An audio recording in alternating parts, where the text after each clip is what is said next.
यति बेलाको समय नेपालीहरूका लागि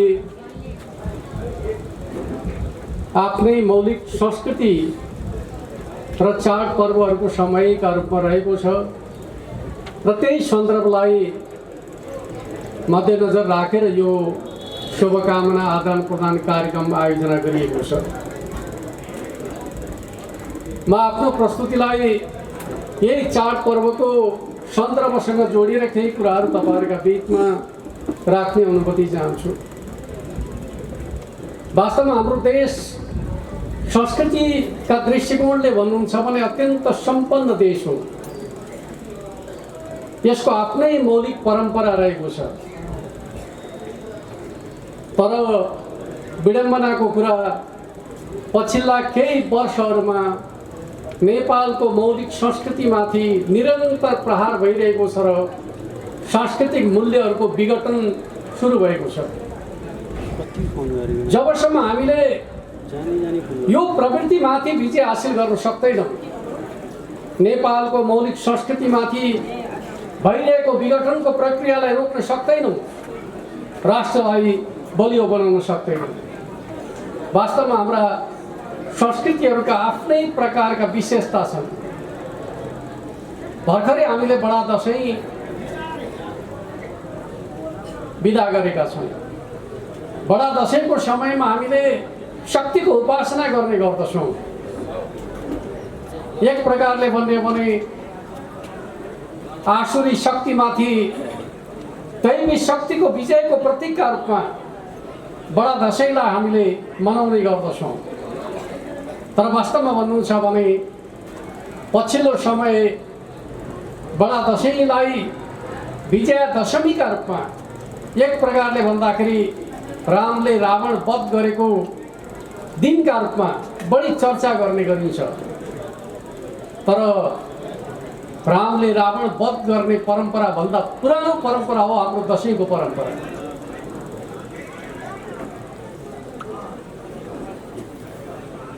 रामले रावणलाई वध गरेको दिन संयोगले त्यही दिन पर्यो। तर हाम्रो दशैंको परम्परा त्योभन्दा पुरानो परम्परा हो भन्ने कुरालाई बुझ्नु पर्दछ। र त्यो परम्परा मातृशक्तिको उपासनाको परम्परा। जति बेला समाजमा महिलाहरू शक्तिका स्रोतका रूपमा रहेका थिए, त्यति बेला शक्तिको केन्द्रमा रहेको महिला शक्तिको उपासनाको परम्पराका रूपमा हामी दशैं पर्वलाई लिने गर्दछौँ। दशैंका समयमा शक्तिको आराधना गर्ने गर्दछौँ। त्यहाँ पनि मातृशक्तिको आराधनाको पक्ष प्रदान छ। तिहार आउँदैछ। तिहारमा पनि हामी कसको आराधना गर्दछौँ भनेर भन्दाखेरि लक्ष्मीको आराधना गर्दछौँ। धनकी देवी लक्ष्मीको आराधना गर्दछौँ। र हाम्रो समाजमा समृद्धिको स्रोतका रूपमा नारी शक्तिलाई लिने गरिन्छ। जुन घर परिवारमा नारी शक्तिशाली छ त्यो परिवार कहिले पनि सङ्कटमा पर्दैन। एक प्रकारले भन्ने भने तिहारका समयमा हुने जुवा तासका कारणले परिवारहरू बिग्रने गर्दछन्। जुन परिवारमा नारीहरू कमजोर हुन्छन् त्यही परिवारमा जुवा तासको लत र प्रवृत्ति ज्यादा हुने गर्दछ। हाम्रो समाजले नारी शक्तिलाई त्यस रूपमा उपासना गर्ने गर्दछ। समृद्धिको प्रतीकका रूपमा पनि नारीलाई पुज्ने परम्परा हाम्रो परम्परा हो। तराईमा हामी छठ पूजाको परम्परा देख्ने गर्दछौँ।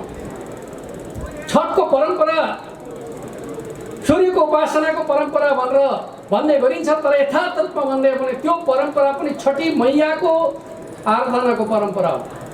त्यहाँ पनि मातृशक्तिको आराधनाको परम्पराका रूपमा हाम्रा संस्कृति र चाड पर्वहरू रहेका छन्। तर हाम्रो समाजमा अहिले पनि महिलाहरूलाई समाजको समान अङ्गका रूपमा स्थापित गर्ने कुराहरूका सन्दर्भमा जुन प्रकारले हामीले समाजलाई रूपान्तरण गर्नुपर्ने हो, भूमिका खेल्नुपर्ने हो, त्यो प्रकारको भूमिका हामीले खेल्न सकेका छैनौँ। तर म तपाईँहरूलाई बताउन चाहन्छु, नेपालको राजनीतिमा महिलाहरूलाई अधिकार सम्पन्न बनाउने आन्दोलनको नेता को हो त भन्दाखेरि हाम्रो पार्टी नेकपा एमाले हो,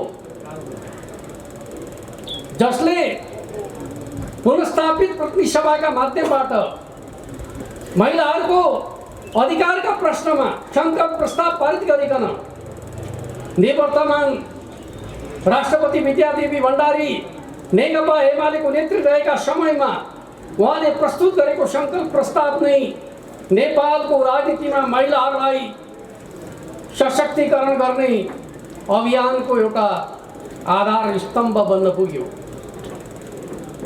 तर मैले तपाईहरुका बीचमा यो सबै प्रसंग किन उठाए त भनेर भन्दाखेरि त्यो पार्टी जसले नारी शक्तिलाई राजनीतिमा स्थापित गर्न खोजेको छ, त्यो पार्टी एउटा हावाको झोकमा, एउटा लहरमा, खास गरी भन्नुहुन्छ भने आम सञ्चार माध्यममा कराएका भरमा लोकप्रिय भएको एउटा व्यक्ति राजनीतिको मैदानमा कुद्ने बित्तिकै चितवनका धेरै महिला दिदीबहिनीहरू त्यसैका पछाडि कुदेको समाचार सुन्दाखेरि मलाई अत्यन्त दुःख लाग्यो र त्यसले आजका सन्दर्भमा मैले यो कुराको चर्चा गर्दाखेरि यही परम्पराबाट सुरु गर्नुपर्दछ भन्ने अर्थमा मैले यो विषयको चर्चा गरेको हुँ। हामी कति सतै भयौँ, जसले समाजलाई कुनै आदर्शको बाटोमा हिँडाउने सामर्थ्य राख्दैन, एउटा महिलासँग राम्रो पारिवारिक सम्बन्ध राख्न सक्दैन, एक पछाडि अर्को महिलाका पछाडि कुद्दछ। हाम्रो नेपाली समाज सामाजिक सम्बन्धमा अडेको समाज हो। नारी र पुरुषका बीचको सघन पारिवारिक सम्बन्धमा अडेको समाज हो। हामी समाजको नायकका रूपमा त्यस्तो पात्रलाई अगाडि सार्न खोजिरहेका छौँ जसले नारीप्रति कहिल्यै सम्मान गरेन, नारीप्रति अनास्था र अविश्वास प्रकट गर्ने व्यक्तिलाई हामी नेपाली समाजको नयाँ प्रवृत्ति, नयाँ आन्दोलनका रूपमा बुझ्ने जुन प्रकारको प्रवृत्ति चितवनबाट अगाडि बढ्न खोज्यो, अब चितवनका जनताले समीक्षा गर्नुपर्दछ, रिभ्यू गर्नुपर्दछ, भन्न सक्नुपर्दछ। नेपाली परम्पराका विरुद्धको यो नयाँ अभियान नेपाल राष्ट्रलाई कमजोर बनाउने अभियान हो भन्ने मान्यताका पक्षमा दृढतापूर्वक उभिनु सक्नुपर्दछ भन्ने कुरा म तपाईहरुका बीचमा राख्न चाहन्छु। अर्कोतिर हाम्रो समाजको विकास र समृद्धिको एउटा बलियो आधारका रूपमा, जसले समाजका पछाडि परेका समुदायलाई अगाडि बढाउने आधारका रूपमा हाम्रो आन्दोलनले एउटा नयाँ मान्यतालाई स्थापित गर्न खोज्यो। त्यो मान्यता के थियो त भन्दाखेरि सहकारिताको आन्दोलन, जसले साना साना पुँजी भएका जनतालाई मिलेर सामूहिक रूपमा अर्थतन्त्रको विकासमा योगदान गर्न सक्दछन् भन्ने मान्यताका आधारमा उत्पादनमूलक सहकारीका माध्यमबाट राष्ट्रको विकासको एउटा नयाँ आधारशिला तयार गर्ने योजना अगाडि सार्यो नेकपा एमाले, जसले भन्यो राष्ट्रिय अर्थतन्त्रको विकासको आधारशिला 3 खम्बे अर्थनीति हो र त्यो 3वटा खम्बा मध्ये एउटा राज्य हो, अर्को निजी क्षेत्र हो, अर्को सहकारी क्षेत्र हो भनेर सहकारीलाई प्रवर्धन गर्ने कामको नेतृत्व गर्ने नेकपा एमाले त्यो आन्दोलनलाई भत्काउनका लागि, त्यो आन्दोलनलाई कमजोर बनाउनका लागि सहकारिताको मान्यताले जे कुरालाई अस्वीकार गर्दछ, के अस्वीकार गर्दछ भन्दाखेरि सहकारिताको सिद्धान्त के हो त भन्दाखेरि जो सहकारीका सदस्यहरू हुने गर्दछन् उनीहरूले नै बचत सङ्कलन गर्दछन्, उनीहरूले नै सङ्कलित बचतलाई लगानीका रूपमा प्रयोग गर्दछन्, आफ्नो समृद्धिको आधार खोज्दछन्। त्यो सहकारिताको मान्यताका विपरीत एउटा नयाँ विचलनको यात्रा सुरु भयो। त्यो नयाँ विचलनको यात्रा के थियो भनेर भन्दाखेरि सहकारीको पैसालाई कम्पनीतर्फ डाइभर्ट गर्ने, जो सहकारीसँग कुनै सरोकार राख्दैनन्, सहकारीको पुँजीलाई कम्पनीतर्फ डाइभर्ट गर्ने एउटा सुनियोजित षड्यन्त्र भयो। एउटा विचलनको अध्याय सुरु भयो। त्यो विचलनको अध्यायले के गर्दछ भन्दाखेरि आम जनताको आर्थिक जीवनसँग जोडिएको सहकारी आन्दोलनको ढाड भाँच्ने काम गर्दछ। त्यो विचलनको माध्यम को बन्यो त भन्दाखेरि गोर्खा मिडिया नेटवर्क जसले के गर्यो त भन्दाखेरि साना साना बचतकर्ताहरूले जम्मा गरेको पैसा लिन नमिल्ने तरिकाबाट अर्थात् सहकारिताको सिद्धान्त विपरीत, सहकारिताको नियम विपरीत, कानुन विपरीत, मान्यता विपरीत सङ्गठित रूपमा योजना बनाएर एक प्रकारले भन्नु छ भने नेपालमा रहेका स्थापित मिडिया हाउसहरूलाई छोटो समयमा विस्थापित गर्ने सपना देखाएर, रातारात धनी बन्न सकिन्छ भन्ने सपना देखाएर, धनी बन्ने बाटो भनेको मिडिया क्षेत्र हो भन्ने कुराको सपना देखाएर, कुन समयमा भन्दाखेरि जति बेला ठुला ठुला मिडियाहरू, अन्तर्राष्ट्रिय मिडियाहरू धराशयी बनेका बेलामा नेपालमा मिडियाका माध्यमबाट रातारात धनी बन्ने सपना देखाएर गोर्खा मिडिया प्रालिका माध्यमबाट टेलिभिजन सञ्चालन गर्ने काम भयो र त्यो टेलिभिजनलाई लोकप्रिय बनाउने नाममा तपाईहरु सबैलाई थाहा छ एक प्रकारले भने नेपाली राजनीतिमा स्थापित नेतृत्व र आन्दोलनमाथि प्रहार गरेर जनतालाई भड्काउने खालको कामको योजना बनाइयो। के को जगमा त भन्दाखेरि साना साना बचतकर्ताहरूले जम्मा गरेको पुँजीलाई अपचलन गरिकन त्यसरी प्राप्त गरेको सम्पत्तिलाई दुरुपयोग गरेर एउटा मिडियाका माध्यमबाट सिङ्गो संस्थागत पक्षलाई नेपालको बलिदानीपूर्ण सङ्घर्षबाट उदाएका राजनीतिक दलहरूलाई कमजोर पार्नका लागि अभियान चलाइयो र त्यो अभियानको प्रभाव यस्तो पर्यो कि हामी नेपाली जनताहरू पनि त्यसबाट प्रभावित भयौँ। अब पुरानाले गर्न सक्दैनन्, नयाँलाई खोज्नु पर्दछ, नयाँलाई रोज्नु पर्दछ भनेर चाहिँ नेपालको 75 जिल्ला हुँदाको 76 जिल्ला भनिने चितवन नयाँ खोज्ने अभियानमा जुट्यो। कसरी जुट्यो नयाँ खोज्ने अभियानमा? जुन अभियानले नेपालको लोकतान्त्रिक आन्दोलनमा पटक पटक बलिदानीपूर्ण सङ्घर्षको नेतृत्व गरेको छ, त्यो चितवन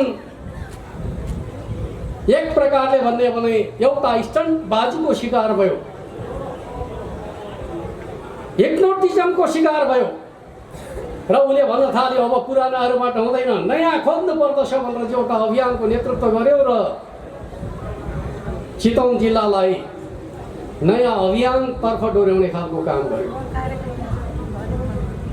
हो, हामीले जब जनताले एउटा सोच बनाउँदछन्, त्यो सोच बनाएर आएका नेताहरूलाई परीक्षणको मौकै नदिकन यिनीहरू खराब हुन् भने र भन्दाखेरि कसैले पत्याउँदैन।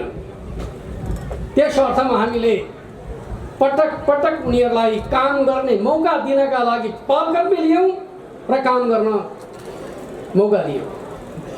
र म तपाईँहरूलाई भन्न चाहन्छु, रवि लामिछाने दुई पटक गृहमन्त्री भएको कसका कारणले भन्दाखेरि हाम्रा कारणले हामीले बनाएको। हामीले किन बनायौँ त भनेर भन्दाखेरि जबसम्म उनीहरूलाई काम गर्न दिँदैन तबसम्म जनताले सत्य कुरा बुझ्नै चाहँदैन। काम गर्न दियो भने त्यसपछि उनका कर्महरूका बारेमा समीक्षा हुन थाल्दछ, त्यसपछि मात्रै जनताले सत्य कुरा बुझ्न थाल्दछन् भन्ने मान्यताका आधारमा हामीले नै उनलाई काम गर्ने अवसर जुटाइदिएको, काम गर्ने मौका दिएको। तर उनले के काम गरे भन्ने कुरा सम्भवतः मलाई लाग्दछ चितवनकै जनताले पनि निकै छिटो थाहा पाउनुभयो होला भन्ने लाग्दछ। अस्ति मैले सामाजिक सञ्जालमा एकजना व्यक्तिले लेखेको पढेँ, कृष्णभक्त पोखरेलले केही गरेनन् भनेर भन्नेहरूले रवि लामिछानेले के गरे भनेर खोज्दाखेरि त कृष्णभक्त पोखरेलले नै धेरै गरेका रहेछन् भनेर चाहिँ महसुस गर्ने समय सुरु भयो भनेर चाहिँ टिप्पणी गरेको पढेँ। चितवनका जनताको रियलाइजेसन बढ्न थालेछ भन्ने कुराको अनुभूति मलाई भयो। हामी कति भावनामा बहकिँदा रहेछौँ त भनेर भन्दाखेरि कृष्णभक्त पोखरेलले केही गर्न सक्दैन भनेर खोजेर ल्याएको रवि लामिछाने नेता बनिसकेपछि के गरे त भन्दाखेरि मन्त्री नबनेको कृष्णभक्त पोखरेलले जति काम पटक पटक मन्त्री भएका रवि लामिछानेले चितवनका हकमा गर्न सकेनन्। जनताका लागि गर्न सक्ने समर्पित नेता चाहिँदो रहेछ भन्ने कुराको अनुभूति चितवनका जनताले गर्न थालेको मैले महसुस गरेको छु। अर्कोतिर म तपाईँलाई बताउन चाहन्छु, यो सहकारी प्रकरणमा पनि कतिलाई के लाग्दछ भन्दाखेरि नेकपा एमालेको नेतृत्वको सरकारले रविमाथि अन्याय गर्यो भन्ने कुरा लाग्दछ। अहिले धेरैतिर चर्चा त्यही छ। रविका भक्त भनिनेहरू एमालेमाथि भनिएका छन्। तर म तपाईँलाई बताउन चाहन्छु, हामीले भनेका थियौँ सहकारीको छानबिनका सन्दर्भमा व्यक्तिलाई केन्द्रित गरेर आयोग बनाउने काम नगरौँ, आफ्नो प्रक्रियामा छानबिन हुन दिउँ। कसले भनेको थियो भनेर भन्दाखेरि व्यक्ति केन्द्रित छानबिन नगरौँ भन्ने पार्टी अरू कोही थिएन, नेकपा एमाले पार्टी थियो। तर केही फरक पर्दैन भनेर चाहिँ छानबिन गर भनेर अगाडि सरेको को हो त भन्दाखेरि राष्ट्रिय स्वतन्त्र पार्टी र रवि लामिछाने नै हो। संसदमा सर्वदलीय उच्च स्तरीय छानबिन समिति बन्यो। त्यो छानबिन समितिमा कुन कुन पार्टी थिए? अहिले सरकारमा रहेका 2टा पार्टी थिए, प्रतिपक्षमा रहेका 3वटा पार्टी सो समितिमा थिए। प्रतिशोधको कुरा गर्ने हो भने 2वटा पार्टी सत्तामा रहेका, 3वटा पार्टी प्रतिपक्षमा रहेका पार्टी रहेर छानबिन समिति बनेको थियो र त्यो समितिले सर्वसम्मत प्रतिवेदन दियो। त्यसमा राष्ट्रिय स्वतन्त्र पार्टीको प्रतिनिधि पनि संलग्न थिए, उनले पनि हस्ताक्षर गरे त्यो सर्वसम्मत प्रतिवेदनमा र त्यही सर्वसम्मत प्रतिवेदनमा जे लेखेको थियो त्यही कुराको कार्यान्वयन जस्ताको तस्तै नथपिकन नघटाइकन संसदले सरकारलाई दियो। सरकारले सरोकारवाला निकायलाई दियो। सरोकारवाला निकायले अनुसन्धानको प्रक्रिया अगाडि बढाएको छ। र म तपाईँलाई भन्न चाहन्छु, जति बेला एमाले र नेपाली काङ्ग्रेसका नेताहरूमाथि अनुसन्धान हुने गर्दछ, एमाले र नेपाली काङ्ग्रेसले संस्थागत रूपमा जुलुस निकालेको देख्नु भएको छ। अनुसन्धानको प्रक्रियालाई रोक्नका लागि कसैले जुलुस निकाल्ने गरेको छ। तर नयाँ भन्ने राष्ट्रिय स्वतन्त्र पार्टी छानबिन गर्न पाइँदैन हाम्रो नेतालाई भनेर जुलुस निकाल्दछ भने उसले सुशासनको गफ लगाउन मिल्दछ, भ्रष्टाचारको विरोधको नेतृत्व गर्न मिल्दछ, के मात्र मिल्दैन। त्यसलाई त्यो हक लाग्दछ जसले राज्यका अनुसन्धान गर्ने निकायमाथि भरोसा गर्दछ, अनुसन्धान र अभियोजनमा जसले इमानदारीतापूर्वक सहयोग गर्दछ, त्यसलाई मात्रै सुशासन र भ्रष्टाचारका विरुद्धको अभियानको नेतृत्व गर्ने हक हुन्छ भन्ने कुराको सच्चाइलाई बुझ्न सक्नु पर्दछ। र म तपाईँलाई सुनाउन चाहन्छु, कतिपयले भन्ने गर्दछन् सहकारी प्रकरणमा एमालेका नेता पनि त छन् नि। म तपाईँलाई सुनाउन चाहन्छु, जति बेला हाम्रा नेताहरूमाथि प्रश्न उठ्यो, एकजना बागलुङका नगरका मेयर हुनुहुन्थ्यो, उहाँमाथि प्रश्न उठेपछि पार्टीबाट कारबाही गर्ने, राज्यबाट रेड गर्न, नोटिस जारी गर्न लगाउने कामको नेतृत्व कसले गरे त भन्दाखेरि नेकपा एमाले पार्टीले गरे हो। अर्को सहकारी विभागका केन्द्रीय विभागकै सचिवको विषयमा प्रश्न उठेपछि सहकारी विभागको सचिवबाट हटाएर अनुसन्धानको प्रक्रियामा सहयोग गर्नका लागि निर्देशन दिने पार्टी कुन हो त भन्दाखेरि नेकपा एमाले पार्टी हो। जुन पार्टीले आफ्ना कार्यकर्ताका बारेमा प्रश्न उठ्दाखेरि अनुसन्धानलाई सहयोग गर्नका लागि निर्देशन दिने गर्दछ, त्यो पार्टी सुशासनका पक्षमा नहुने, जसले अनुसन्धान र अभियोजनका विरुद्ध पार्टीलाई परिचालित गर्ने काम गर्दछ, उसले सुशासन र भ्रष्टाचार विरुद्धको अभियानको नेताका रूपमा आफूलाई प्रस्तुत गर्ने कुरा के उचित हुन सक्दछ? के मात्र उचित हुन सक्दैन। र म तपाईँलाई भन्न चाहन्छु, जति बेलासम्म रवि लामिछानेजी नेकपा एमालेको सहयोगमा गृहमन्त्री हुनुहुन्थ्यो, त्यति बेलासम्म उहाँ र उहाँको पार्टीले एमाले र एमालेको नेतृत्वका बारे विरुद्धमा बोले सुन्नुभयो?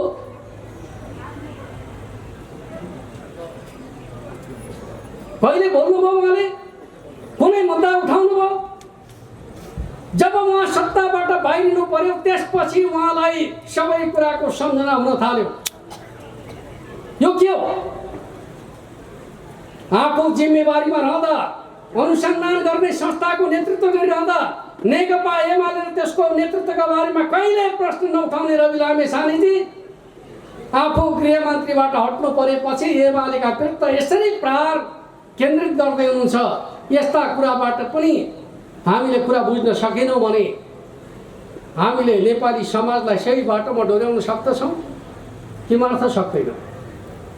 त्यस अर्थमा प्रतिशोधको आधारमा, स्वार्थको आधारमा लगाएका आक्षेप र आरोपहरूको प्रतिवाद गर्ने कामको नेतृत्व पार्टी पङ्क्तिले गर्न सक्नुपर्दछ। हो, हाम्रो पार्टी र हाम्रो पार्टीको नेतृत्वका विरुद्धमा केही विषयहरू अहिले अत्यन्त चर्चामा ल्याउने प्रयत्न भएको छ। म तपाईँलाई भन्न चाहन्छु, एक कुराहरूका बारेमा म तपाईँहरूका बिचमा राख्न चाहन्छु। त्यो अभियानको नेतृत्व अब तपाईँहरूले गर्नुपर्दछ भन्ने अर्थमा म तपाईँहरूका बिचमा राख्न चाहन्छु। सबभन्दा पहिलो कुरा, कोभिडका समयमा कोभिडका सामग्री खरिद गर्ने प्रकरणका सन्दर्भमा ओम्नी कम्पनीको चर्चा भयो। आज एमालेमाथि लगाइने एउटा आरोपको विषय बनाइएको छ। म तपाईँलाई सुनाउन चाहन्छु, त्यो समयमा कुनै पनि मुलुकमा कोभिडको महामारीका विरुद्ध जुझ्नका लागि न भ्याक्सिन तयार थियो, न कुनै प्रकारका सामग्रीहरू नै उत्पादन भएका थिए। चीनमा सुरक्षा सामग्री उत्पादन भइराखेको छ भन्ने कुरा आइसकेपछि त्यो सामग्री जो कहिले ल्याउन सक्दैन भनेपछि जसले ल्याउन सक्दछ उसैलाई छिटो प्रक्रियाबाट ल्याउनका लागि नेपाल सरकारले अनुमति दियो। त्यो कम्पनी थियो ओम्नी कम्पनी। केका लागि त भन्दाखेरि नेपाली जनतालाई बचाउनका लागि, कोभिड महामारीबाट जनताको सुरक्षाका लागि, उपचार गर्ने डाक्टरहरूले लगाउने सुरक्षा गाउनहरू प्राप्त गर्नका लागि गरिएको प्रयत्न थियो ओम्नी। तर भयो के भनेर भन्दाखेरि उनीहरू त्यहाँ नेपाली सेनाको नेपाल एयरलाइन्सको जहाज लिएर चाहिँ सामग्री लिएर गएका बेलामा त्योभन्दा महँगो मूल्यमा युरोप अमेरिकाका कम्पनीहरूले सामग्री लिएर गए र त्यो कम्पनी जे पाइन्छ त्यही लिएर आयो। बुझ्नु भएन?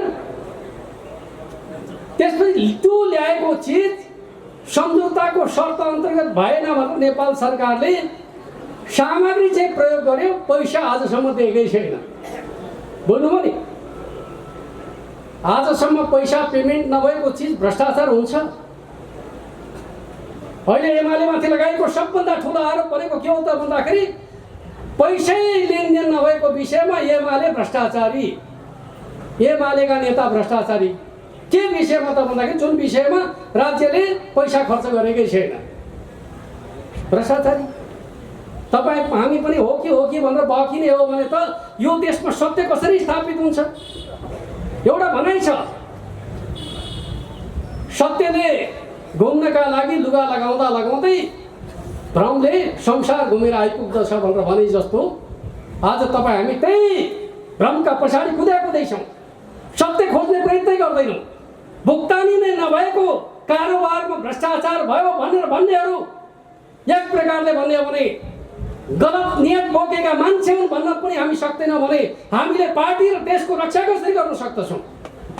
पहिलो विषय यो विषय। दोस्रो कुरा म तपाईँलाई सुनाउन चाहन्छु, नेकपा एमाले माथि चर्चा गरिने अर्को विषय के हो त भन्दाखेरि यति होल्डिङ्स।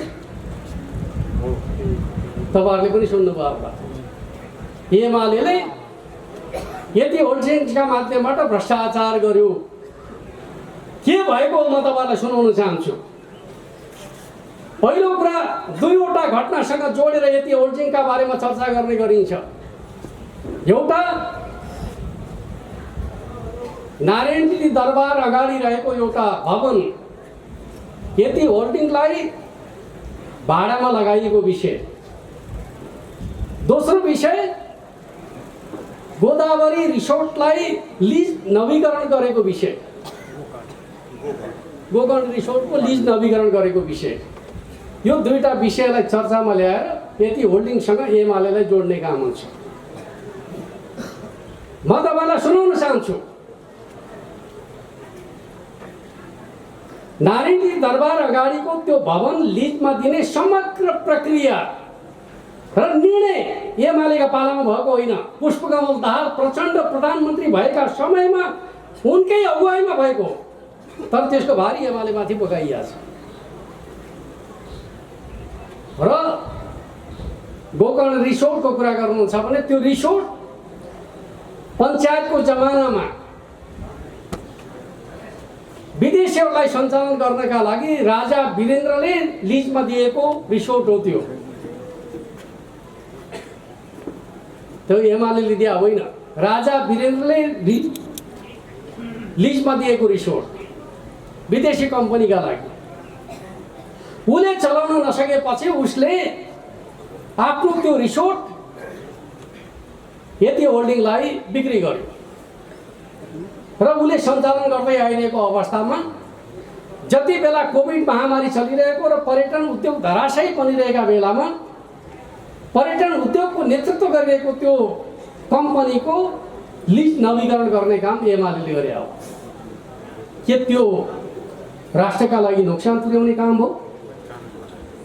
त्यो गरे बापत आज कुनै पनि सरकार, एमाले भन्दा बाहेकका सरकार आएर त्यो लिज सम्झौता बदल गर्नका लागि कुनै पहल गरेका छन्? सधैँभरि त नेकपा एमाले सरकारमा छैन त। अरू आएका बेलामा त्यो गलत हो भन्न किन नसक्या? सक्नु पर्यो नि। यदि त्यो लिज नवीकरण गलत थियो भने खारेज गर्ने आँट गर्नु पर्यो। एमाले यति होल्डिङ भनेर चाहिँ नारा लगाउने, जसले राष्ट्रको हितको पक्षमा काम गरेको छ त्यसलाई बदनाम गर्ने, जनताका बिचमा भ्रम सिर्जना गर्ने र एमाले पङ्क्ति पनि हो कि भनेर चाहिँ भ्रमित हुने हो भने यो मुलुकमा सत्य र न्याय कसरी स्थापित हुन सक्दछ हामीले गम्भीरतापूर्वक सोच्नु पर्दछ भन्ने कुरा म तपाईँहरूका बिचमा राख्न चाहन्छु। अर्को झापाको गिरीबन्धु टी स्टेट अहिले सबभन्दा बढी हाम्रो पार्टी अध्यक्षमाथि प्रहार गर्ने एउटा विषय बनाइएको छ, किनकि उहाँ झापाको प्रतिनिधि पनि हो।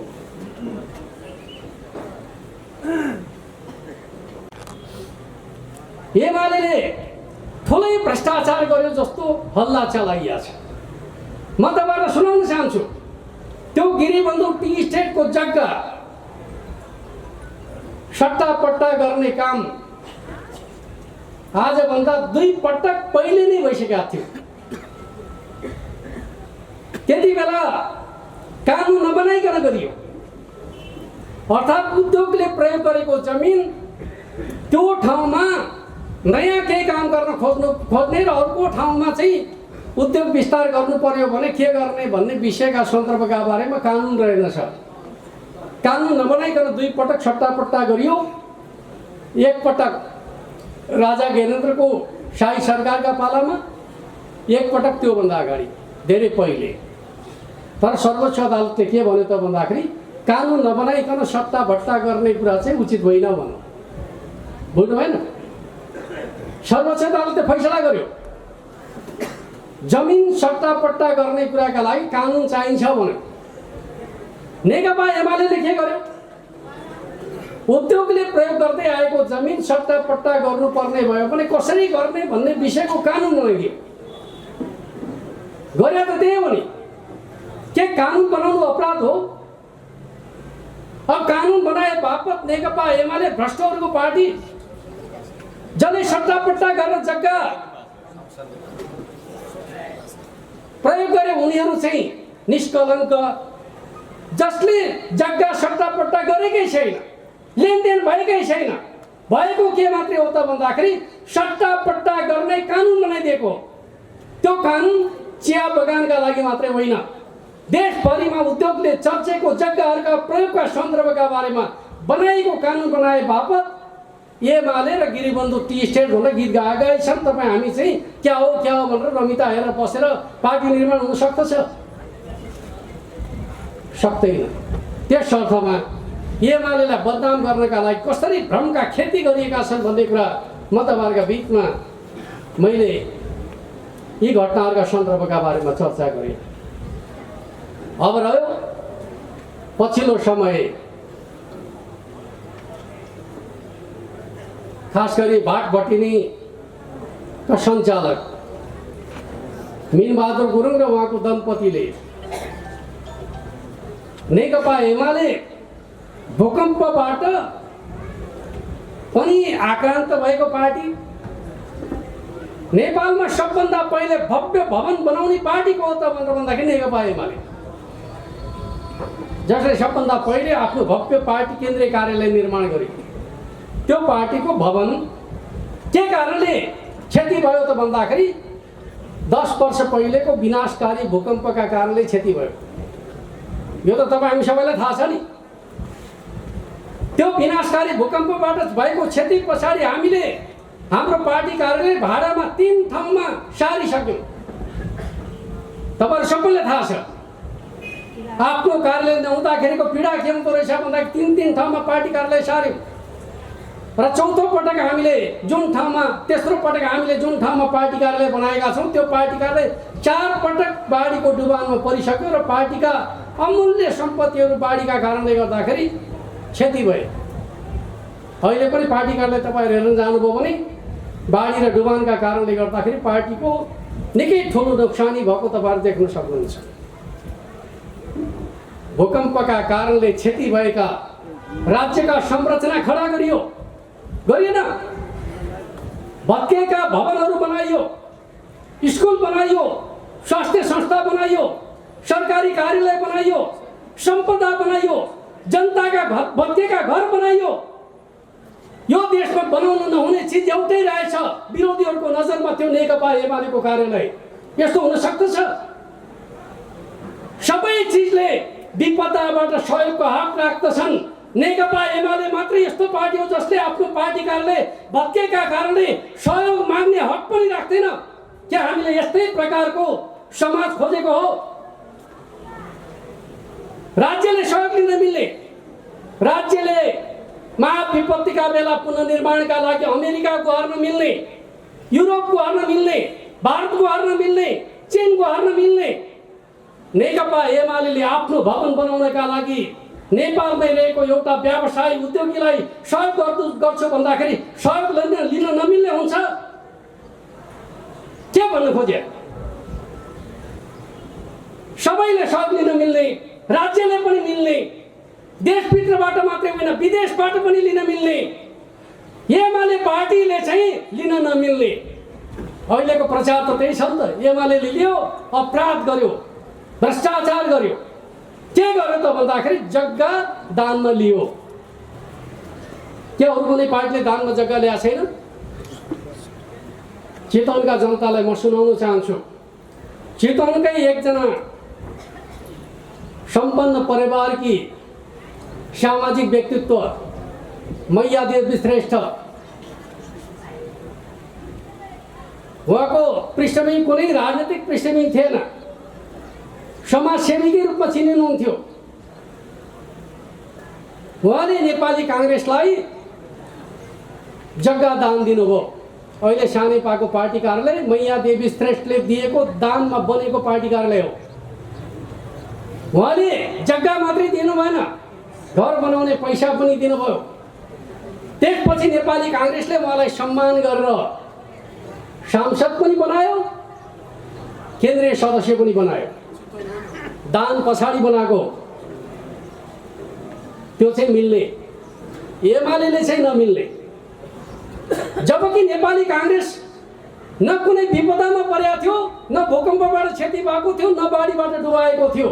नयाँ घर बनाउँदाखेरि दान लिन मिल्ने, महाविपत्तिमा क्षति बेहोरेको नेकपा एमाले केही पनि गर्न मिल्ने।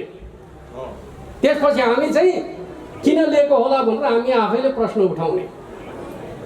के जायज हुन्छ यस्तो कुरा? र यो एमाले र काङ्ग्रेसको कुरा मात्रै होइन, राष्ट्रिय प्रजातन्त्र पार्टी अहिले आन्दोलनको मोर्चामा छ। उसले 2-3वटा घर चाहिँ कोबाट प्राप्त गरे? चन्दाबाट बनाएको हो। राष्ट्रिय प्रजातन्त्र पार्टीका धनी नेताहरूले बनाइदिएको राष्ट्रिय प्रजातन्त्र पार्टीका 2-3वटा भवनहरू, जग्गा मात्रैको कुरा होइन, घर समेत दानमा दिएका। त्यो चाहिँ राष्ट्रिय प्रजातन्त्र पार्टीले लिन मिल्ने कुरामा कसैको बहस छैन। त्यो कुनै भूकम्पबाट भत्किया घर बनाएको पनि होइन, बाढीबाट डुबेको कुरा बनाइदिएको पनि होइन। तर नेकपा एमाले भूकम्पबाट भत्किएको घरका लागि सहयोग लिन खोज्दाखेरि चाहिँ राष्ट्रमा यत्रो बवण्डर मचिएको छ कि एमाले गर्नै नहुने काम गर्यो भनेर प्रचार गर्ने प्रयास भइरहेको छ। तपाईँ हामी कार्यकर्ता पनि कतै गल्ती पो गरियो कि यसो पनि हुन्छ। म तपाईँलाई सुनाउन चाहन्छु, यो नेपालको कुरा मात्रै होइन। अहिले अमेरिकी चुनावमा एकजना उद्योगपतिले करोडौं करोड रुपियाँ डोनाल्ड ट्रम्पलाई चन्दा दिए घोषणा गरेर।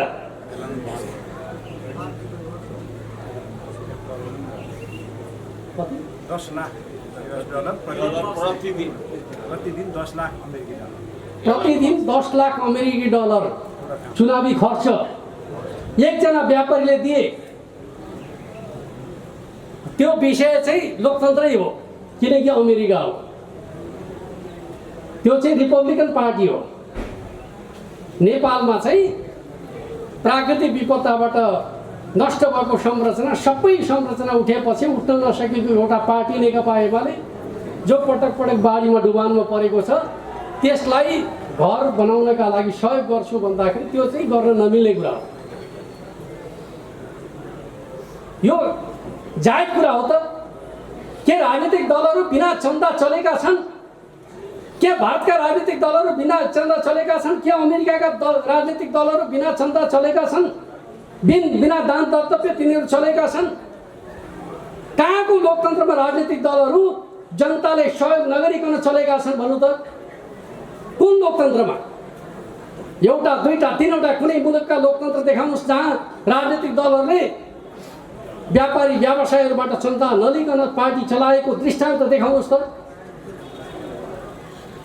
अनियन्त्रणकाले गर्दाखेरि लोकतन्त्र भने नेकपा एमाले गर्यो भने भ्रष्टाचार हुने हुन्छ। र म तपाईँलाई भन्न चाहन्छु, यो तपाईँहरूको कार्यक्रमका माध्यमबाट म भन्न चाहन्छु, जुनसुकै घटनाको पनि छानबिन गर्ने आँट गरौँ। र म त भन्छु, जे छानबिन गर्यो जेल जाने एमाले होइन, अरू कुनै पार्टीका नेताहरू भेटिनेछन्। जसरी आज सहकारीमा भेटिए त्यसै गरी भेटिनेछन्। छानबिन गर्न थाल्यो भने जेल जाने पार्टी एमाले हुने छैन, एमालेका नेता हुने छैनन्, अरू कोही हुनेछन्। जुनसुकै छानबिन गरौँ, यति होल्डिङ नै छानबिन गरौँ, गिरीबन्धु टी स्टेट नै छानबिन गरौँ नि त। छानबिन चाहिँ नगरौँ नि, त्यस पछाडि गीत चाहिँ गाउने, यो मिल्छ? यो उचित हुन्छ? हुँदैन। त्यस अर्थमा म तपाईँलाई भन्न चाहन्छु, यो मुलुकमा वास्तवमा मुलुकलाई सही बाटोमा अगाडि बढाउन सामर्थ्य कसैसँग छ भने त्यो नेकपा एमाले पार्टी र एमाले पार्टीलाई कमजोर बनाइयो भने यो देशलाई कसैको कठपुतलीका रूपमा नाच्ने देशमा रूपान्तरित गर्न सकिन्छ भन्ने षड्यन्त्रका साथ आज जे भइरहेको छ, देशलाई कमजोर पार्ने षड्यन्त्र अन्तर्गत भइरहेका कामहरू हुन् भन्ने कुरा हरेक नेपाली दाजुभाइ दिदीबहिनीले बुझ्न सक्नुपर्दछ। एउटा राष्ट्रवादी पार्टी कमजोर भयो भने देश कमजोर हुन्छ भन्ने कुराको सच्चाइलाई बुझ्न सक्नुपर्दछ भन्ने कुरा म तपाईँहरूका बिचमा राख्न चाहन्छु। वास्तवमा देश किन बन्न सकेन विषयमा प्रवेश गरौँ त। देश किन बनेन? देश बन्नु पर्दछ, हामी सबैले राखेको चाहना हो। देश बनेन, यो यथार्थ हो। फेरि म तपाईँलाई के भन्न चाहन्छु, पहिलेको तुलनामा बन्यो कि बनेन भनेर भन्नुभएको छ भने केही भएको छैन भन्ने कुरा चाहिँ आँखामा पट्टी बाँध्ने कुरा हो। म तपाईँलाई भन्न चाहन्छु, यही भरतपुर महानगरपालिकाको हालत के थियो 74 भन्दा पहिले, धेरै परेको कुरा पनि गर्दिनँ म। जब नेकपा एमालेका अध्यक्ष प्रधानमन्त्री बन्नुभयो नेकपाको, भारतभर बदलन सुरु गर्यो। सत्य यही हो। त्यसको जस कसले कसले लिँदैछन्, कसले कसले भजाउँदैछन्, त्यो तपाईँहरूको आफ्ना ठाउँमा छ। तर म तपाईँलाई के कुरा बताउँ त भन्दाखेरि भरतपुर मात्रै बदल्या होइन है, नेपालका तराईका सबै सदरमुकामहरू 74 पछाडि बदल्न सुरु गरे। के कारणले बदल्न सुरु गरे त भन्दाखेरि समृद्धिको यात्रा जिल्लाका सदरमुकामबाट सुरु गर्नुपर्दछ भन्ने मान्यताका आधारमा, खास गरी तराई क्षेत्रमा काठमाडौँप्रति जुन प्रकारको प्रतिष्ठा मधेस आन्दोलनका क्रममा देखा पर्यो, त्यो भावनालाई भड्किन नदिनका लागि विकासको एउटा सोच अगाडि सार्यो नेकपा एमालेको नेतृत्वमा। सघन शहरी विकास आयोजनाका रूपमा तराईका सदरमुकामहरूलाई बदल्ने योजना, तराईका र भित्री मधेसका 25 जिल्लामा लागू गरेको योजनाको प्रभाव र परिणाम हो आज तपाईँहरूको बदलिरहेको भरतपुर, चितवन। यस्तो बदल्ने काम त देशैभरि भएको छ। कसको योजनामा भएको छ? नेकपा एमालेको योजनामा भएको छ। एमाले हुँदैन थियो भने देश बदल्ने यात्रा कति कमजोर हुन्थ्यो भन्ने कुरा दुनियाँले बुझिएको छ। र आज तराई मधेसमा जानुभयो भने मधेसका जनताहरू जो हिजो नेकपा एमाले र त्यसको नेतृत्वलाई घृणा गर्ने गर्दथे, आज सबभन्दा मधेसमा लोकप्रिय पार्टी कुनै छ भने त्यो नेकपा एमाले पार्टी छ। के कारणले छ त भन्दाखेरि उसले गरेको छ, देखाएको छ, त्यो कुरा जनताले अनुभूति गरेका छन्। तर चितवनको हकमा भन्ने भने त्यो अनुभूति गर्न चाहिँ पार्टीले पाएको छैन। किनकि जसले काम गर्यो, एउटा हाम्रो भनाइ छ नि, काम गर्ने एउटा पगडी गुत्ने अर्को भन्ने एउटा प्रसङ्ग छ नि, त्यस्तै हालत छ। हामी अरू कसैलाई श्रेय दिइराखेका छौँ। जसले केही गर्दै गर्दैन उसले गर्दछ कि भन्नु, त्यसका पछाडि कुद्ने काम त यही चितवनमा भयो। गर्नै पर्दैन, गर्छु भनेपछि पुग्छ। जसले गरेको छ त्यसमाथि भरोसा छैन, जसले गरेर देखाएको छ त्यसमाथि भरोसा छैन, जसले गफै लगाएको छ त्यसका पछाडि सम्मोहित भएर कुद्न थालेको छ। देश बन्दछ त्यसरी? बन्दैन। देश बनाउने हो भने देश बनाउने तरिकामाथि भरोसा गर्नु सक्नु पर्दछ। देश किन बनेन म तपाईँलाई सुनाउन चाहन्छु। हाम्रो छिमेकी भारत विकासको प्रक्रियामा अगाडि बढेको दुनियाँले मानेको छ। र त्यहाँ कार्यकारी प्रधानमन्त्री हुनुहुन्छ, त्यहाँ अहिले भारतीय प्रधानमन्त्री नरेन्द्र मोदी छन्। तेस्रो कार्यकालको नेतृत्व गर्दै हुनुहुन्छ नरेन्द्र मोदी। उत्तरी छिमेकी चीन विकासको बाटोमा तीव्र गतिमा अगाडि बढेको छ भनेर हामी सुन्ने गर्दछौँ, पढ्ने गर्दछौँ। त्यहाँ कार्यकारी राष्ट्रपति हुने गर्दछ। त्यहाँ सी जिनपिङ तेस्रो कार्यकालको नेतृत्व गर्दै हुन्छ राष्ट्रपतिका रूपमा। तर त्यही समयमा हाम्रो नेपाल हेर्नु त, सी जिनपिङ र मोदी मात्रै प्रधानमन्त्री र राष्ट्रपति भएको समयमा नेपालमा कति पटक सरकार फेरिए हिसाब किताब गर्नु त। बहुदलीय व्यवस्था स्थापना भएको 34 वर्षमा हामीले 28 प्रधानमन्त्री फेरिसक्यौँ। एउटा प्रधानमन्त्रीले औसतमा 100 वर्ष पनि काम गर्न पाउँदैन। मन्त्रीको कुराकानी गर्नुहुन्छ भने एउटा मन्त्रीको औसतको कार्यकाल 6 महिना पनि हुँदैन। देश बन्छ त्यसरी? त्यस अर्थमा देश बनाउने हो भने देश बनाउने तरिकाप्रति जनता अग्रसर हुनुपर्दछ। जसले देश बनाउन सक्दछ त्यसमाथि भरोसा गर्न सक्नुपर्दछ, तब मात्रै देश बन्न सक्दछ। त्यस अर्थमा हाम्रो पार्टी नेकपा एमाले भनेको छ, देश बनाउने हो भने अब सानातिना राजनीतिक दलहरू होइन, बलिया राजनीतिक दलहरूको खाँचो छ।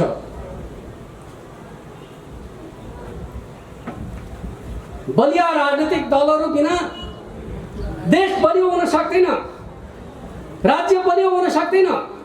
कमजोर राज्यले जनतालाई सेवा र सुविधा दिन सक्दैन, समृद्धि दिन सक्दैन।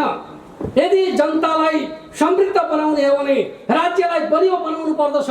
राज्यलाई बलियो बनाउने हो भने राजनीतिक दल बलिया हुनुपर्दछ लोकतन्त्रमा, तब मात्रै राज्य बलियो हुन सक्दछ। बलियो राज्यले जनतालाई समृद्ध बनाउन सक्दछ भन्ने कुराको सच्चाइलाई बुझेर हामी अगाडि बढ्ने आँट गर्नुपर्दछ। र म तपाईँलाई सुनाउन चाहन्छु, आज नेकपा एमाले जनताको रोजाइको पहिलो पार्टी, अहिले पनि देशको सबभन्दा ठुलो पार्टी को हो त भन्दाखेरि नेकपा एमाले। 77 जिल्लामध्ये 44 जिल्लामा समानुपातिक तर्फ पहिलो बनेको दल कुन हो भन्दाखेरि नेकपा एमाले। 7वटा प्रदेशमा समानुपातिक तर्फ 6 प्रदेशमा पहिलो बनेको दल हो नेकपा एमाले। अहिले सत्तामा रहेको सबैभन्दा ठुलो दल नेपाली काङ्ग्रेस भन्दा 74 को निर्वाचनमा हामी 50,000 भोटले मात्रै माथि थियौँ। अहिले झन्डै 1.5 लाख भोटले हामीले कङ्ग्रेसलाई जितेका छौँ। जनमतमा भन्नुहुन्छ भने हामी कङ्ग्रेस भन्दा धेरै माथि छौँ। तर देशको आवश्यकताका हिसाबले भन्ने भने एमाले बलियो छैन।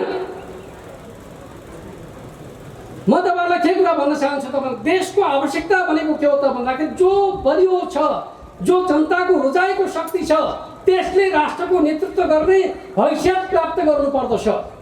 त्यो अवस्था यो मुलुकमा बन्न सकेका छ कि छैन भन्दाखेरि बन्न सकेका छैन। अहिले एमाले नेतृत्वमा त छ, तर यो सरकार मिलिजुली छ। एउटा नीतिका आधारमा अगाडि बढ्न सक्ने सरकार हो कि होइन? नीतिगत सम्झौता गठबन्धनको राजनीतिको बाध्यता हो, तपाईँ हामी सबैले बुझेका छौँ। त्यस अर्थमा हामीले के भनेका छौँ त भन्दाखेरि अब नेकपा एमालेलाई मिसन 84 मा निर्णायक राष्ट्रिय शक्तिका रूपमा स्थापित गर्ने। यो भने के हो? एमालेको नीति जतिसुकै राम्रा भए पनि राष्ट्रको नीति बन्न सकेन भने त्यसको लाभ जनताले पाउन सक्दैनन्। त्यस अर्थमा एमालेको नीति राष्ट्रको नीति बन्न सक्ने सामर्थ्य हामीले चुनावका माध्यमबाट प्राप्त गर्न सक्नुपर्दछ। तब मात्रै यो देश बदलने प्रक्रिया अगाडि बढ्न सक्दछ, विकास र समृद्धिको यात्रा सफलतापूर्वक अगाडि बढ्न सक्दछ भन्ने कुराको सच्चाइलाई हामीले बुझ्न सक्नुपर्दछ। र म तपाईँहरूलाई सुनाउन चाहन्छु, दुनियाँका विकसित देशहरूको दृष्टान्त पढ्ने हो भने कस्ता बेला देश बन्दा रहेछन् भनेर भन्दाखेरि 3वटा चिजको सुनिश्चितता भयो भने देशले विकास गरेर देखिन्छ। त्यो 3वटा चिज के हो? पहिलो कुरा हो दूरदर्शी नेतृत्व, भिजनरी लिडरसिप। दोस्रो पक्ष हो बलियो राजनीतिक दल, स्ट्रङ पोलिटिकल पार्टी। तेस्रो कुरा हो राजनीतिक स्थायित्व, पोलिटिकल स्टेबिलिटी।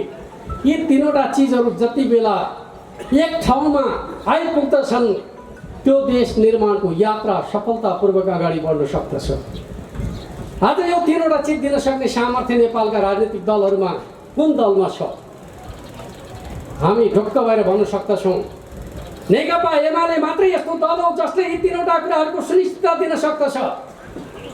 नेकपा एमालेको अध्यक्ष केपी शर्मा ओली नेपाली राजनीतिज्ञहरूभित्र अत्यन्त दूरदर्शी सोच पाएको क्षमतावान नेताका रूपमा नेपाली जनताले हेरिरहेका छन्। र नेपाली राजनीतिमा सबभन्दा बलियो दल भनेको एमाले नै हो। यो दलले नेपालमा राजनीतिक स्थायित्व दिन सकेन भने अरू कुनै दलले नेपालमा राजनीतिक स्थायित्व दिन सक्दैनन्, विकास र समृद्धिको नेतृत्व गर्न सक्दैनन् भन्ने कुराको सच्चाइलाई हामीले बुझ्न सक्नुपर्दछ। त्यस अर्थमा म तपाईँलाई भन्न चाहन्छु, एमाले कुरा गर्ने मात्रै होइन, गरेर देखाएको छ। म तपाईँलाई भन्न चाहन्छु, यो मुलुकमा लोक कल्याणकारी राज्य व्यवस्था, सामाजिक सुरक्षाको अवधारणालाई अगाडि बढाएर तेस्रो विश्वमा सामाजिक सुरक्षाको एउटा व्यवस्थित प्रणाली स्थापित गर्ने पार्टी कुन हो भन्दाखेरि त्यो नेकपा एमाले पार्टी हो, जसले वृद्ध भत्ताबाट सुरु गरेको सामाजिक सुरक्षा प्रणाली, योगदानमा आधारित सामाजिक सुरक्षा भत्तासम्म विस्तार गर्ने कामको नेतृत्व गरेको छ, अगुवाई गरेको छ। वास्तवमा भन्ने भने तेस्रो विश्वमा सामाजिक सुरक्षामा नेपाललाई अग्रणी राष्ट्रका रूपमा खडा गर्ने कुरामा कसैले नेतृत्व गरेको छ भने त्यो नेकपा एमाले पार्टीले गरेको छ। विकास र समृद्धिको कुरा गर्नुहुन्छ भने कुनै समय थियो रेलको कुरा गर्दा, पानी जहाजको कुरा गर्दा हाम्रो अध्यक्षलाई उडाउने गरिन्थ्यो। आज ती सबै योजनाहरू, चाहे सुरुङका योजना भन्नुहोस्, चाहे पानी जहाजका योजना भन्नुहोस्, चाहे रेलका योजना भन्नुहोस्, राष्ट्रको समृद्धिको आधारशिला बन्न पुगेका छन्। उत्तरतिरको राष्ट्रपति नेपाल भ्रमणमा आउँदा भन्ने गर्नुहुन्छ, हामी चिनिया रेललाई काठमाडौँ हुँदै लुम्बिनी लान चाहन्छौँ। भारतीय प्रधानमन्त्री नेपाल आएर भन्ने गर्नुहुन्छ, हामी भारतीय रेललाई काठमाडौँ ल्याउन चाहन्छौँ। अब रेल परियोजना नेपाली एजेन्डा मात्रै रहेन, छिमेकको समेत एजेन्डा बनाउने कुरामा सफलता कसले पायो त भन्दाखेरि नेकपा एमाले पार्टीले पायो भन्ने कुराको सच्चाइलाई हामीले बुझ्न सक्नुपर्दछ। त्यो सामर्थ्य बोकेको पार्टी हो नेकपा एमाले भन्ने कुरालाई बुझ्न सक्नुपर्दछ। अर्कोतर्फ आज हाम्रो मुलुक सुरुङ युगतर्फ प्रवेश गरेका छ। सपना नदेखिकन सम्भव हुन्थ्यो र? म तपाईँलाई भन्न चाहन्छु, पहिले भारतबाट पेट्रोलियम पदार्थ ल्याउनका लागि ट्याङ्कर भारतमा गएर समयमा नआउँदाखेरि पेट्रोलियम पदार्थका लागि कति लाइन बस्नु पर्यो, पीडा तपाईँहरूले जल्दी सम्झनु भएकै छ।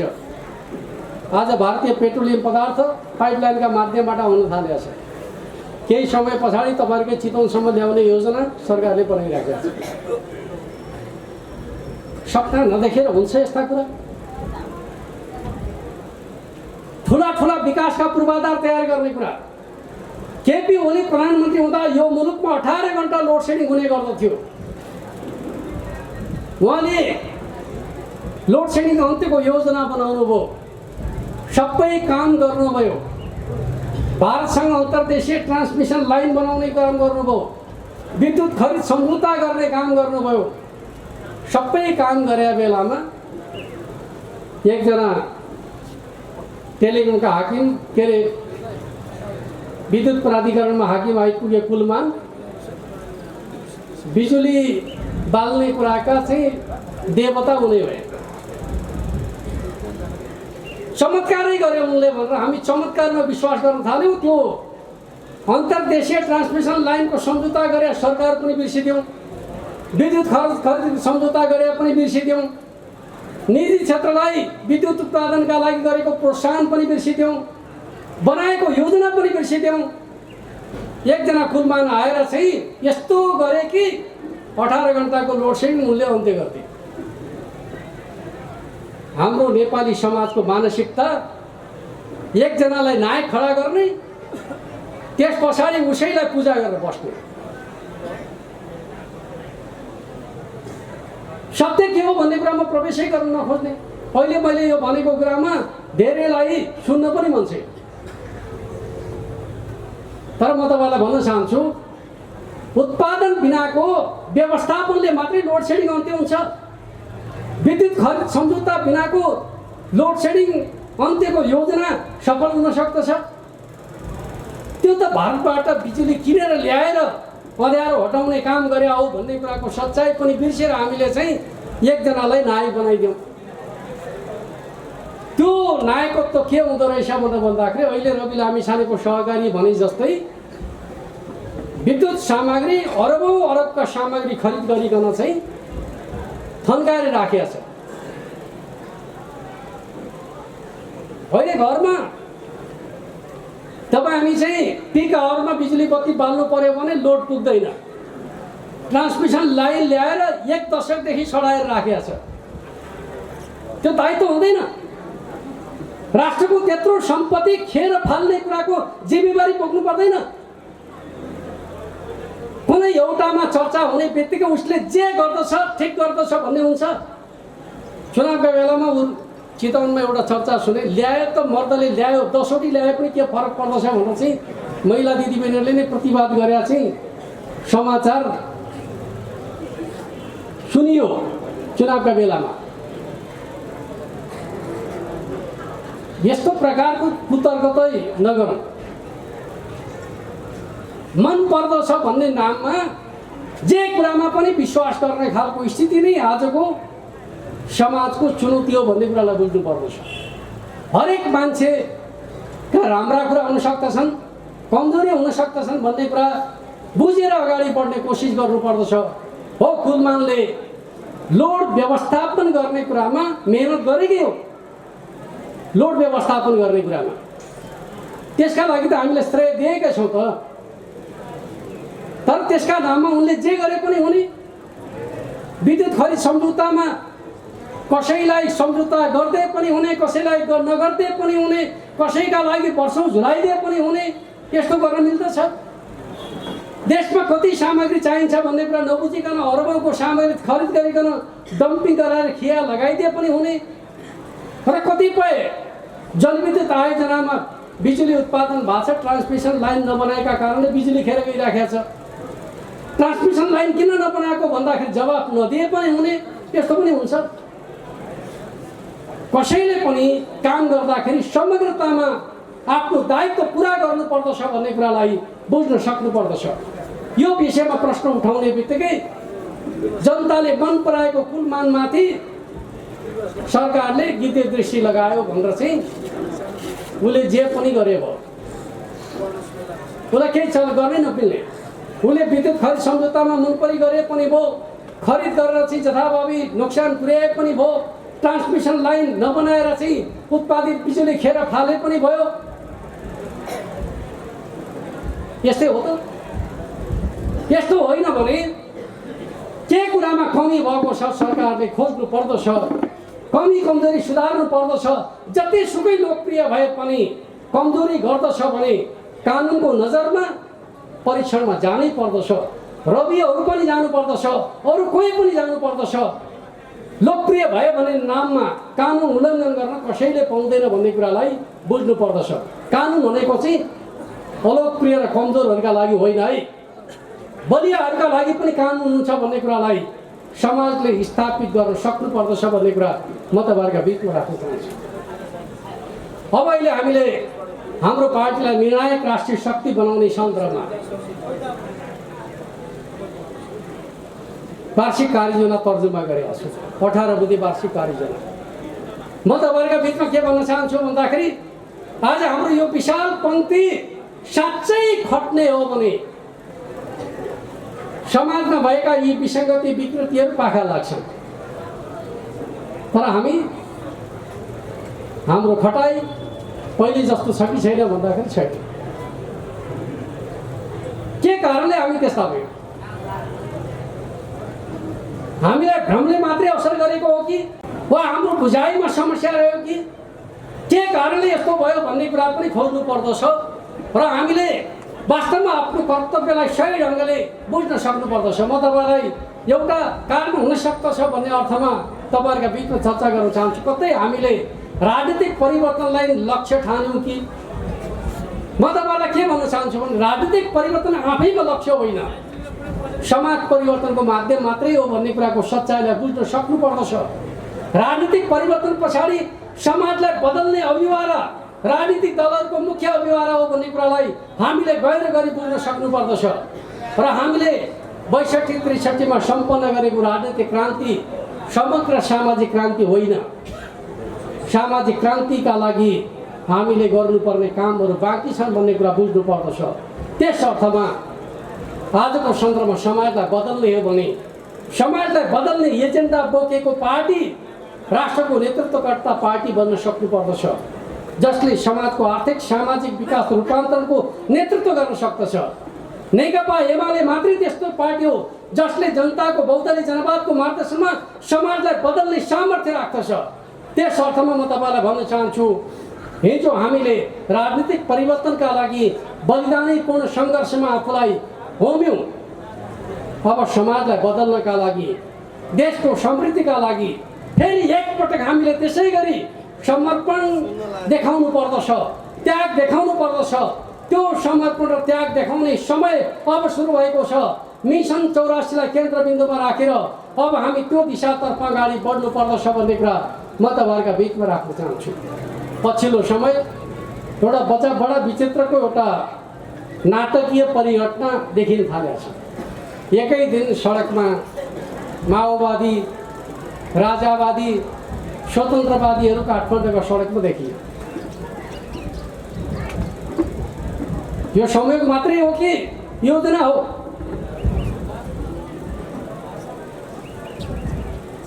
र म तपाईँलाई भन्न चाहन्छु, हामी नेकपा एमाले र नेपाली काङ्ग्रेस लगायतका राजनीतिक दलहरू बसेर भन्यौँ लोकतन्त्रको विकल्प उन्नत स्तरको लोकतन्त्र हुन सक्दछ। लोकतन्त्र समाप्त पार्ने कुरा हामीलाई केमार्थ स्वीकार्य हुन सक्दैन। सरकारको विकल्प दुईटा तरिकाबाट मात्रै खोज्न सकिन्छ, संसदको बहुमतबाट जनताको जनादेशबाट सरकारबाट जनताको सरकारलाई सडकबाट परिवर्तन गर्ने भन्ने कुरा कसैले सोचेको छ भने त्यो लोकतन्त्र विरोधी हो भन्ने कुरालाई बुझ्नुपर्दछ।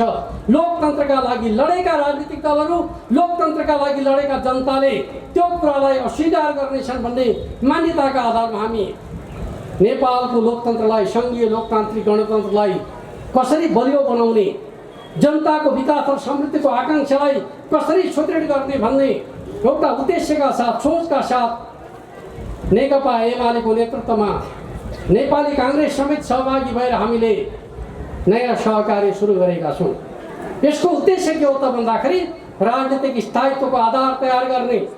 हामीले भनेका छौँ हामी 84 सम्म सँगै सरकार बनाएर सञ्चालन गर्नेछौँ, तर 84 को चुनावमा काङ्ग्रेस पनि एक्लै मैदानमा, एमाले पनि एक्लै मैदानमा, बैशाखी टेकेर राजनीति गर्नेहरूको समय समाप्त हुँदैछ भन्ने कुराको सन्देश हामीले दिन खोजेका छौँ।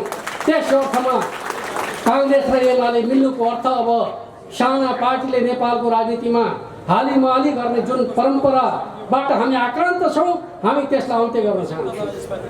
तपाईँले सुन्नु पनि, कुनै समय तपाईँहरूकै ठाउँका जनप्रतिनिधि माओवादीका नेता पुष्पकमल दाहाल प्रचण्ड 32 नम्बर त म्याजिक नम्बर हो कि जस्तो लाग्छ, यसले त 5 वर्ष शासन गर्ला जस्तो छ भनेर जब उत्ताउलेर बोल्न थाले, त्यसपछि हामीले ठान्यौँ यो अहङ्कारको अब सर्वनाश जरुरी छ।